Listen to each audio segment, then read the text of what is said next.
The Colonel needs very little introduction. We all know him. The one thing I can say personally is I think this man is being interviewed every day of his life, because every time I go on X, somebody is interviewing Colonel Macgregor. And so his popularity, I would say, ever since he was on the Tucker Carlson show, has just skyrocketed. And it couldn't have happened to a better man. President Trump likes to give a very tough persona. And in a sense, with what he overcame with the Democrats, that wasn't an easy thing. So he deserves credit. But now that he is president, he's not doing the tough stuff that needs to be done. And if this gentleman who is going to be speaking to us were president, we know he's tough, he's a colonel. And if he were president, the stuff would get done. Ladies and gentlemen, please welcome again, Colonel Douglas Macgregor.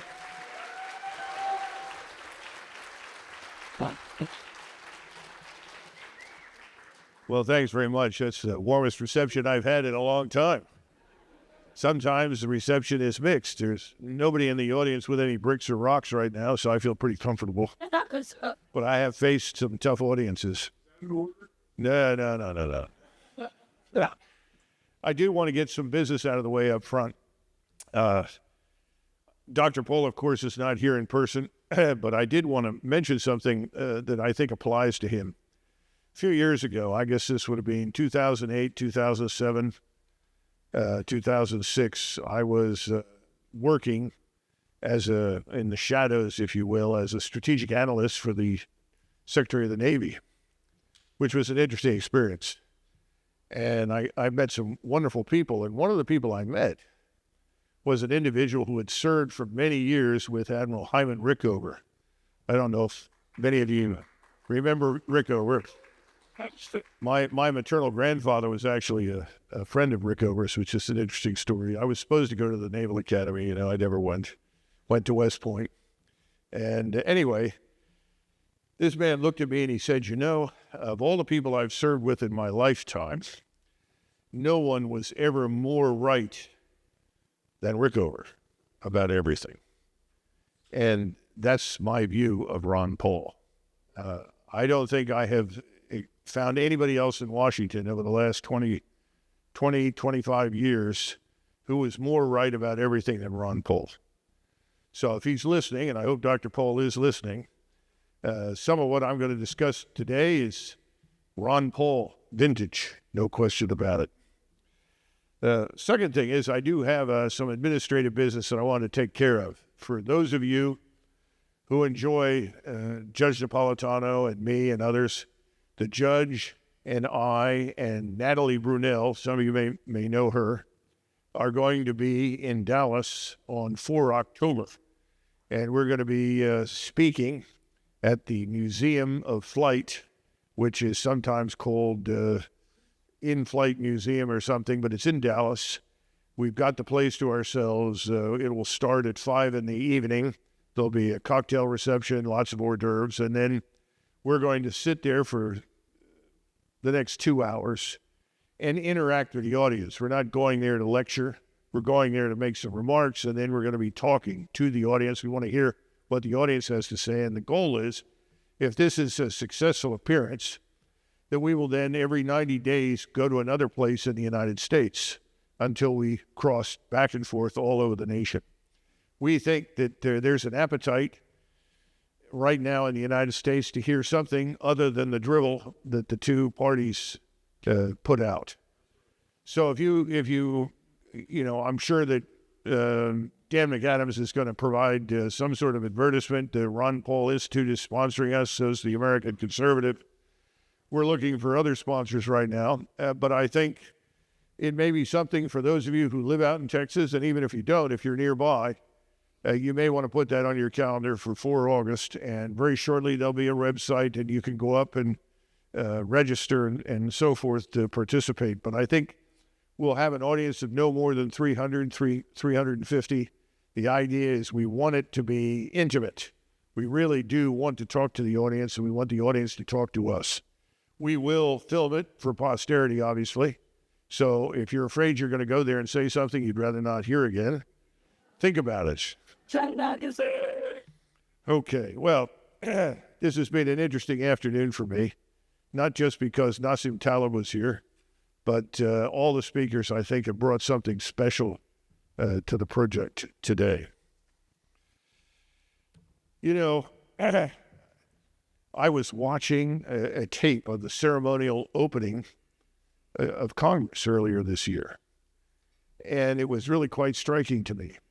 And the reason it was striking is I suddenly realized, my goodness, all of these people seem to be of a very advanced age. And I had this sort of a vision of a column of golf carts that was moving down into the Congress. Now, truth in advertising, I'm 72. I don't play golf, and I don't ride around in golf carts. But it just struck me that we live in golf cart America. We are governed by people who ride in golf carts. We are governed by people who spend a lot of time on the golf course. I don't think that's a very good thing, frankly. Yeah. I don't like it. But I think we have to accept the fact that that's where we are. The average age in the House is 63. The average age in the Senate is 64. Now, when you look at the numbers, for that average age to be that high, that tells you've got a lot of people who are part of this sort of geriatric Justice League. Now, I was watching, and it also struck me that these are the kinds of people that when you try to hold a substantive conversation with them, they always have their talking points. And that if you bring things up, they immediately associate it with one of their talking points. So I've been thinking about going up to the Hill and walking around and asking people about the Big Bang Theory and find out how many of them think that was their last trip to Epstein Island. So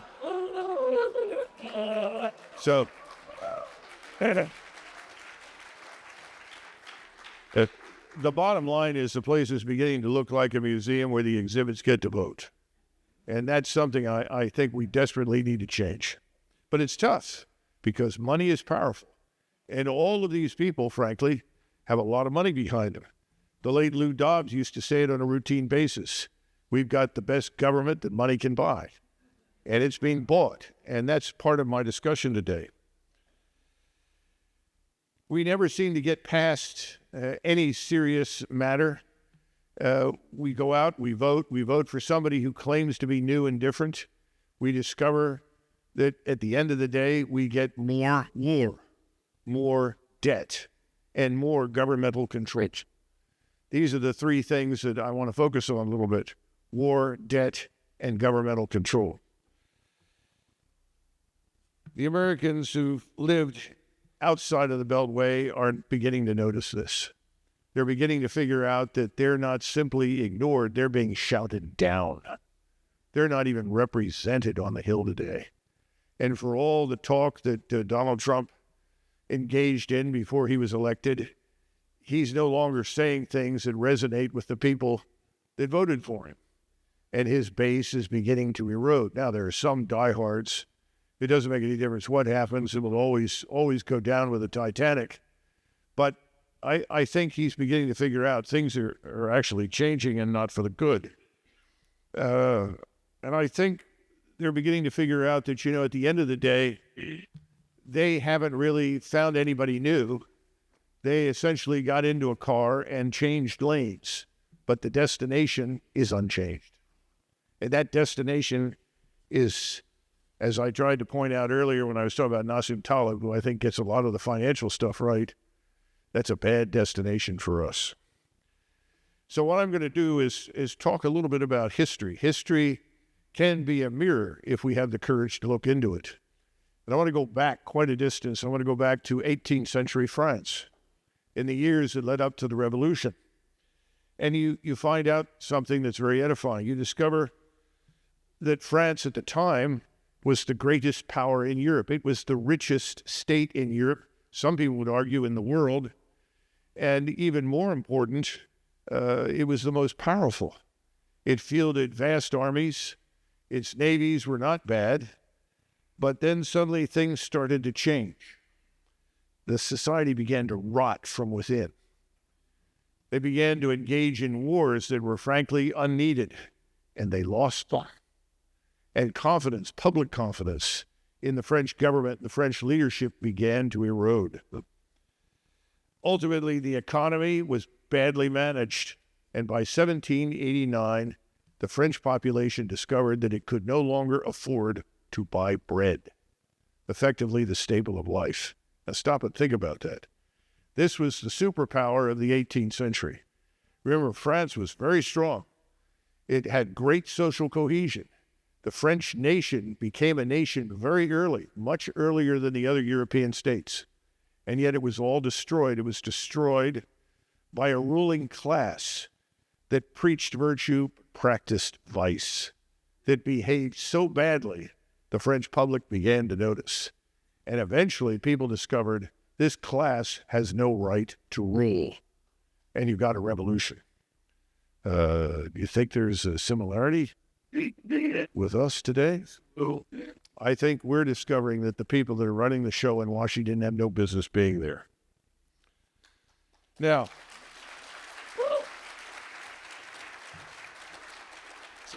for many years, we had governments, at least for the first 150 years, where despite their problems and occasional excursions into corruption, they still were people that had a covenant with the American people. They were Americans.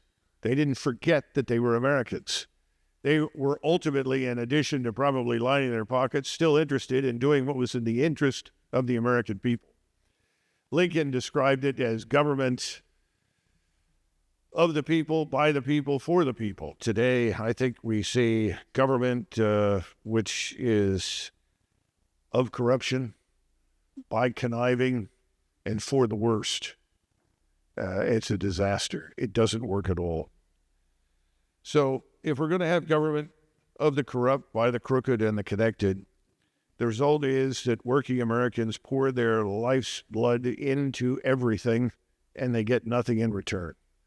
And they continue to work. They work very hard. They try to feed themselves and their families. They obey the law. They do whatever is expected of them. And at the end of the day, they figure out that Washington is more corrupt, war is multiplied, and the legalized theft has been accelerated. So why has this been the case? So I want to run through some observations. The first is the financialization of our economy. And people ask, well, what are you talking about? Well, financialization is really the problem that people invest their funds in stocks, bonds, mutual funds, because they want to take advantage of rising asset prices.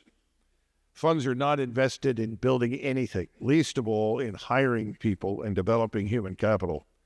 Financialization is a system that transfers wealth from people that really can't afford not to work, and it punishes the production capitalist. In other words, the production capitalist is somebody who builds something, manufactures something. These are the people we talk about. We call them robber barons, but they built the United States. They produced enormous wealth for this country. Even someone like J.D. Rockefeller was hardly a saint by any stretch of the imagination. He was an American. In fact, there's an interesting story about J.D. Rockefeller. He went to Teddy Roosevelt, and of course he and Roosevelt locked horns periodically. Remember, that was the Standard Oil problem.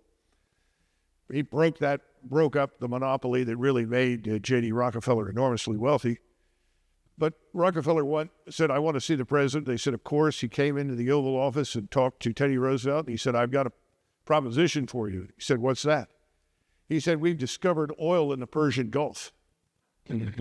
And he said, really? He said, yeah, I want to go in there. I want to capture the oil fields.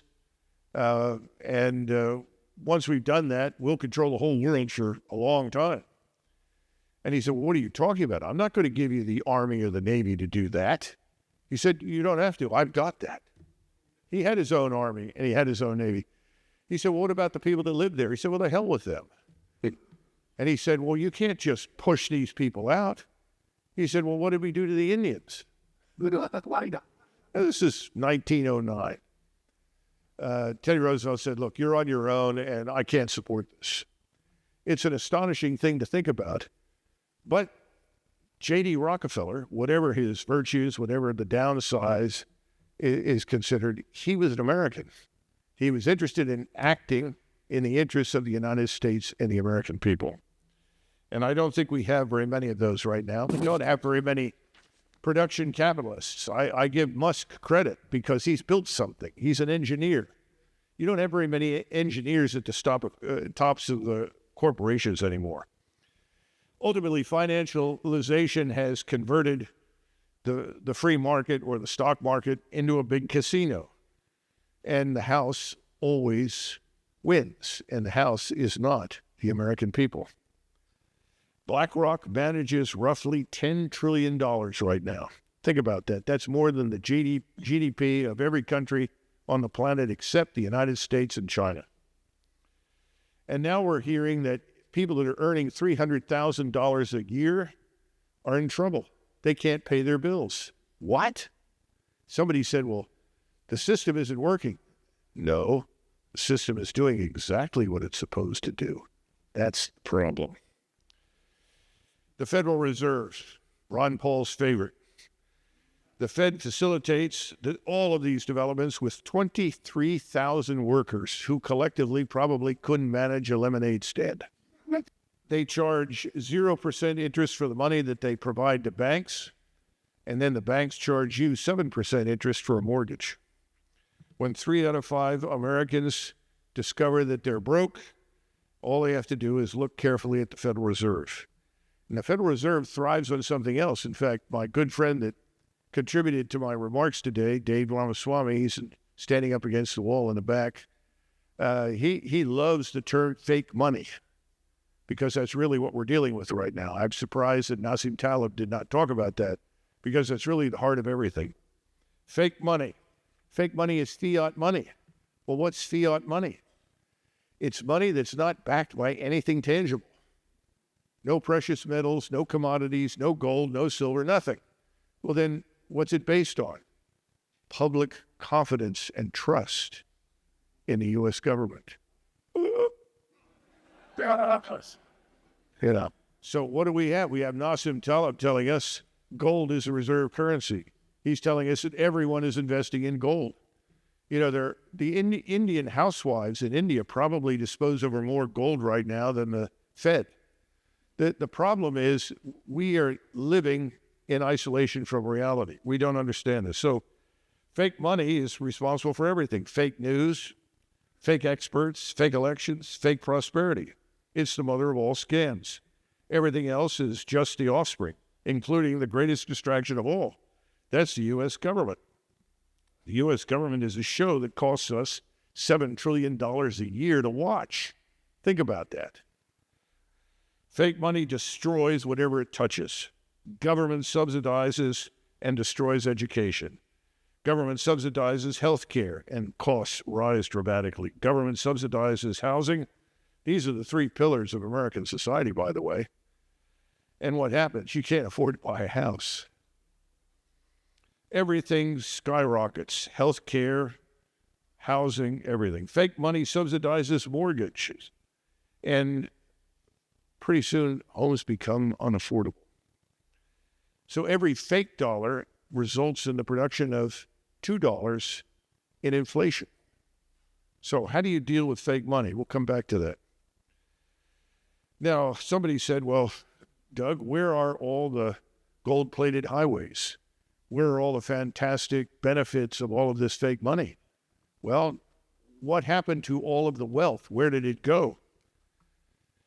It vanished into the pockets of your financial capitalists. These are the people that charge transaction fees. Have you ever heard of that, transaction fee? You ever move any significant cash from one place to the other? And then you find out, well, why doesn't this happen sooner? Because the longer it sits in somebody's account, the more interest is accrued, not for you, but for them. And we could go on, but transaction fees have gotten us into a hell of a lot of trouble. 2007 and 2008, you could blame much of what happened there on transaction fees. And of course, we bailed everybody out at 100% on the dollar. One person, Sheila Bair, said, well, why not bail them out at 10 cents on the dollar? These people are crooks. They've stolen money. They lied to people. Well, you know how far Sheila Bair got. She didn't get very far. This is legalized criminality, but the real tragedy of all of this is the endless outsourcing that hollowed out the interior of our country. By the way, contrary to popular belief, the Chinese did not steal our manufacturing base. They didn't take anything from us. The donor class, the CEO class, and Congress gave it to them for a price, obviously, but nevertheless, they sold us out. Today, we have lost an estimated 10 to 14 trillion, depending upon who you want to talk about, in the Middle East, in Libya, Iraq, Somalia, and now increasingly Ukraine. That brings us to the war machine. The war machine sends Americans in uniform to die in deserts, mountains, and jungles that are either of marginal or no value whatsoever to the American people. At a cost of 10 to 14 trillion, Washington, by the way, spent 20 years in Afghanistan and at least $2.5 trillion to replace the Taliban with the Taliban. That's a hell of an achievement. What happens in the meantime here at home? Well, in the meantime, we had open borders, we have opioids, we have deaths of despair, opioid overdoses, and suicide. All you have to do is drive across the country, go through places like Iowa, Michigan, Illinois. This is, by the way, where most of your soldiers, sailors, airmen, and Marines come from, Pennsylvania, Ohio, these places. They don't have golf carts. Most of them don't play golf. And they're the ones bearing the burden of defense because they actually believed they were going somewhere to defend the national security interest. So where are the 7 wealthiest counties in America? Well, you're sitting in them. They're all around Washington, D.C. How did that happen? Well, the war profiteers certainly benefit enormously. So, the pharmaceutical industry certainly contributes that with their lobby. So does the banking industry. Of course, Lockheed Martin's stock price tripled during the Afghan war. Defense executives became millionaires for selling missiles that we launched into mud huts. Washington today thinks that military power is effectively equivalent to Kleenex. Use it up, throw it away, then grab another. But Americans who are in uniform, soldiers, sailors, airmen, and Marines, they are not Kleenex. And there's a reason why nobody wants to join. There's a reason why we can't recruit. Oh, you can always recruit someone. But human capital is everything. If you think you have a good force, it's usually because the people in it are high quality. One of the things that impressed the hell out of me in 1990 and 91 when we went into action was that I had very intelligent soldiers who could actually make good decisions. They could act without being told exactly what to do all the time. They did not need a nanny. Well, I'm told that's falling apart because we're recruiting people now that we otherwise would have never taken. And we make all sorts of waivers for all sorts of bad reasons. Now, where does this lead all of us? Well, as previously mentioned, where the wealthiest counties are, I think it's important to note that the globalist class, the retired generals, all of these people who have profited from our strategic failures, all live around here. And they're enjoying life because there is no accountability. Ladies and gentlemen, that's critical. When there is no accountability, there is no performance. How many times do we have to deal with these 4-stars that stand up and pretend that they're heroic figures based upon what they claim they did in Afghanistan or Syria or Iraq or some other poor, sad, tragic place? They're not. They sat behind desks. They sat inside offices. They approved PowerPoint slides for strikes on the hapless, the people that have no air defenses, no means of defending themselves. Then, of course, you have the media. The media doesn't help. The media doesn't help because the media is in the business of spinning up narratives. If the mega donors want to exploit the media as a megaphone, then they can do it.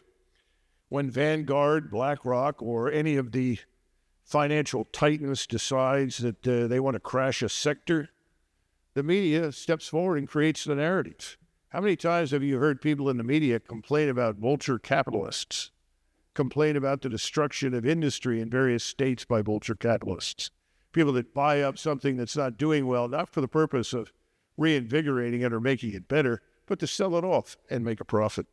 You don't hear that. Instead, what you get is your defense contractors who need a new war. Well, the headlines write themselves. Fake news isn't just propaganda. Fake news in this country is a business strategy. Then there's the developing digital prison. This is a new development, something that I've only recently become familiar with. It's now subsidizing a surveillance state. Are we subsidizing a surveillance state? You're damn right we are. If you look at this thing called Palantir, that was a CIA startup. People don't seem to understand that. You know, the Central Intelligence Agency, DARPA, these entities, they create startups with technologies, and they put people in charge of it who will do their bidding. I mean, how would you like to be offered the leadership of Palantir? If you're willing to do whatever we and the MI6 and the Mossad want you to do, we'll make you a billionaire. Seems to be a good business model, at least for the people that want to do that. The digital prison now has AI. AI algorithms decide if you're a threat before you've even gotten around to committing a crime. Your phone tracks you better than any secret police. And then there's the Fourth Amendment, something that's very much at risk these days. Silicon, I'm scary. Somebody in NSA is listening in. Okay. They've created a prison without walls where the guards are algorithms and the warden is artificial intelligence. You know, that bad news there is education. We already have created generations of people who don't read. Now, thanks to AI, they won't be able to write either. So what's happened? Well, every military intervention has failed, backfired. Every mandate made things worse. Every so-called expert got richer while the small businesses died. You had the third mask, the fourth jab, the fifth booster. All the while, the Americans who kept society running were called non-essential. Isn't that interesting? Now, there is a myth, and it's very widespread. I had somebody tell me this just the other day who works for one of the major media outlets and said, come on, Doug, these things aren't new. They've always been problems in this country. This has always been a problem. I said, no, that's not true. Things in this country were not always this way. So let's digress for a second and talk about a different country, a different world, a different America. In June of 1945, there was a massive victory parade through the ruins of Berlin. The first people that marched in the parade were the British, in order that they entered the war. Subsequently, you get the Soviets, they marched through. And then finally came the Americans. Harry Truman flew over to watch this parade. And Harry Truman had commanded a battery in the U.S. Army National Guard during World War I. So Harry Truman knew what it meant to be a soldier, and he was deeply moved by the sight of all these American soldiers who, by the way, contrary to the ones you saw recently on the Army's birthday, these guys were all in step. And they paraded their equipment and so forth, and he was so impressed that after it was over, he grabbed Eisenhower by the arm and he said, come with me. And they went behind the reviewing stand and he said, Ike, I am so proud and I'm so pleased with everything you've done. I want to confer on you the Medal of Honor. Well, Eisenhower, much to Truman's surprise, stepped back and almost turned white as a sheep, and he said, no, Mr. President, you can't do that. He said, what do you mean? I'm the president. He said, no, sir. I've never made it a secret that I have never seen action. I have never been under fire. And if you were to give me this award, that would be a disgrace to all of the men whose lives were sacrificed to win this. You must not do that. Well, this was the last thing that Truman expected.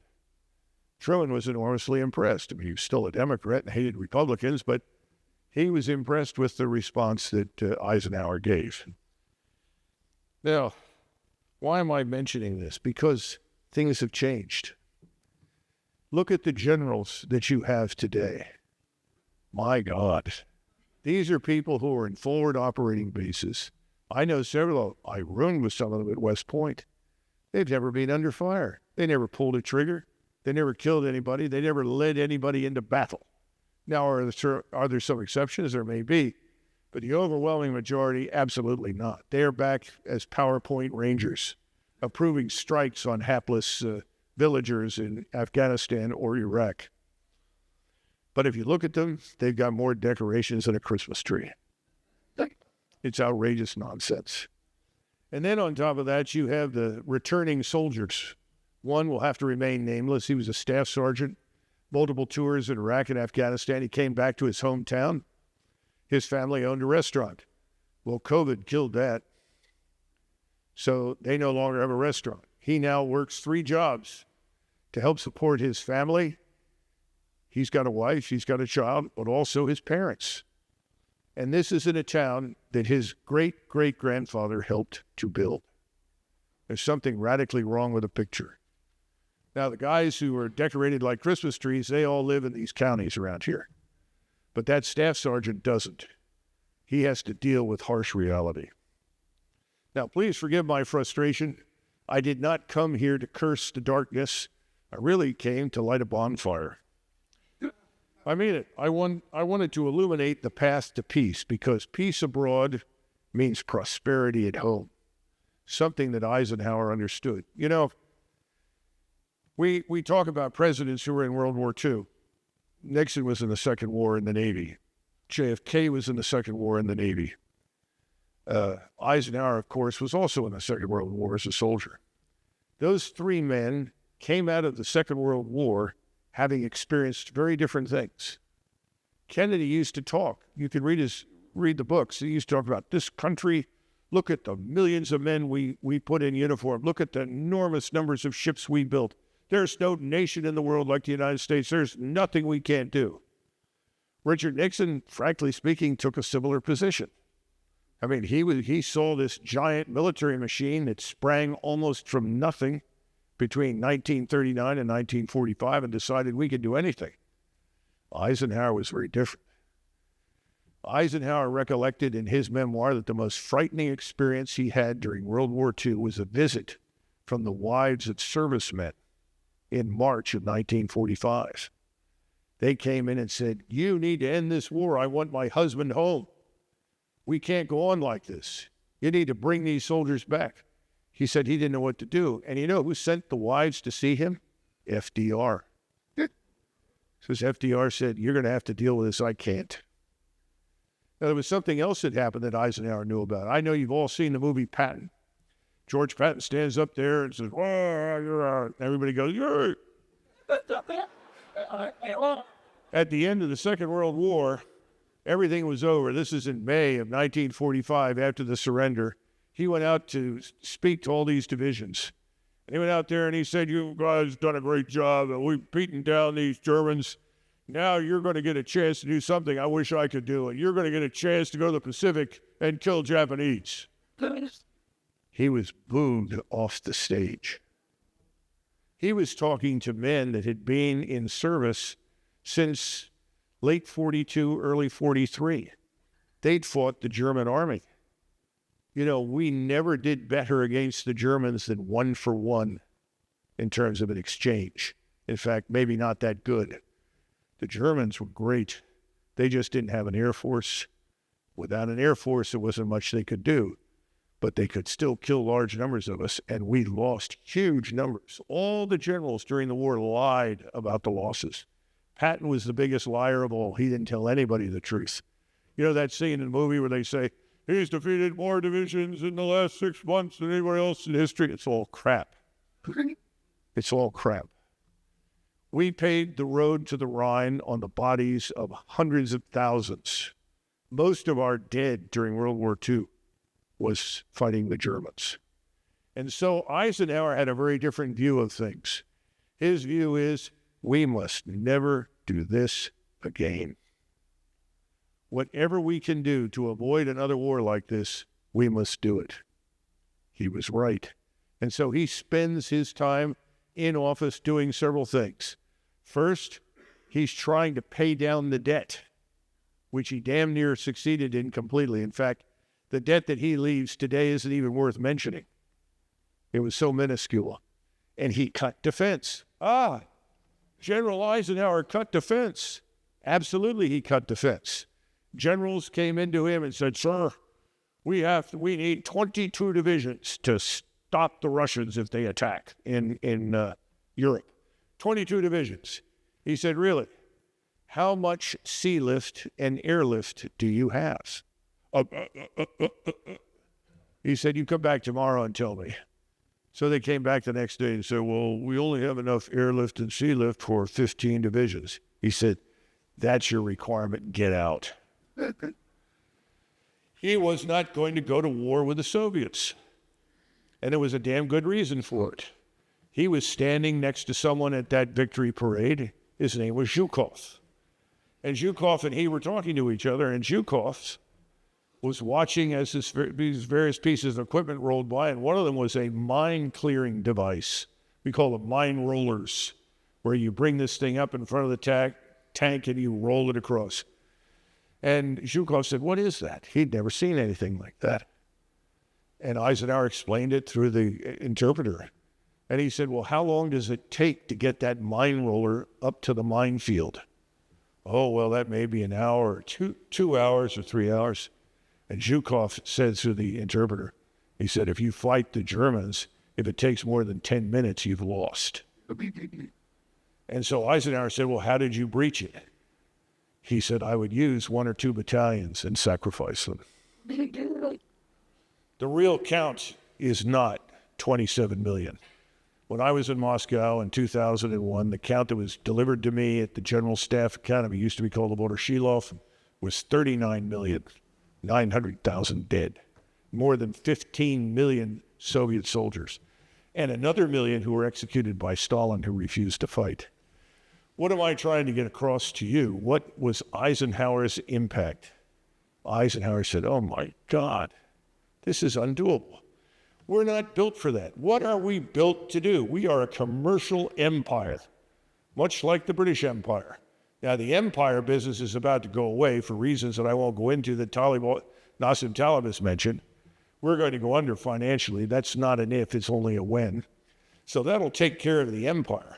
But we have to get back to building prosperity. You build prosperity by building things, manufacturing things, selling things to other people that they need. We got to get out of the debt finance trap that we're in. We can't sell our bonds. So now they're trying to sell T-bills. That's not going very well. I don't see that happening at all. So to wrap up, I want to recommend some things, and I know nobody will do what I tell them. I'm used to that. When I was in the Army, people do what I told them to do, but now they don't do it. First, we need to break up the financial cartels. Those things are a disaster.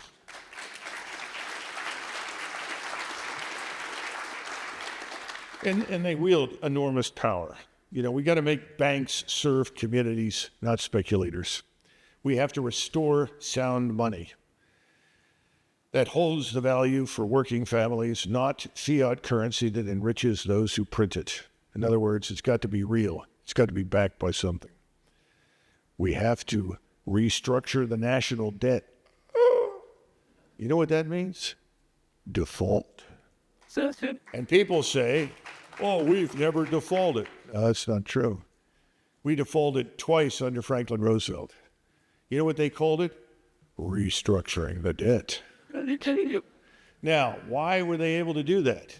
Well, at the time, we had the largest manufacturing base in the world. We had the largest skilled labor force in the world. And finally, we were demanding that the people that owed us money for the First World War pay us in gold. So the British and the French and others were shipping tons of gold to us. And everybody looked at this and said, well, the Americans obviously have a real problem economically, but you know what? They're going to come out of this. We don't know when or how, but they'll come out. And so they were willing to restructure the debt, which meant restructuring the payments. And it worked, and we did come out of it. What's the problem today? We don't have the largest manufacturing base. Our labor force is so unskilled in so many critical areas that we're being told privately by people in the microcircuitry industry, you don't have the human capital to do what needs to be done in these factories. You know, we need to make education a path to employment. But again, in education, there has to be accountability. You don't give a gold star to everybody in the room for showing up. We've got to hold people accountable for whatever it is they do or not do. How do we protect American workers? Well, you defend the nuclear family. You protect and defend free speech. You restore education to what it ought to be. And then finally, you have to exercise strategic restraint. The word diplomacy has been eliminated from the strategic vocabulary of the United States. Strategic restraint means recognizing that the world has changed. We live in a world today where civilizational states, India, China, Persia, Russia, these places are roaring back with a vengeance.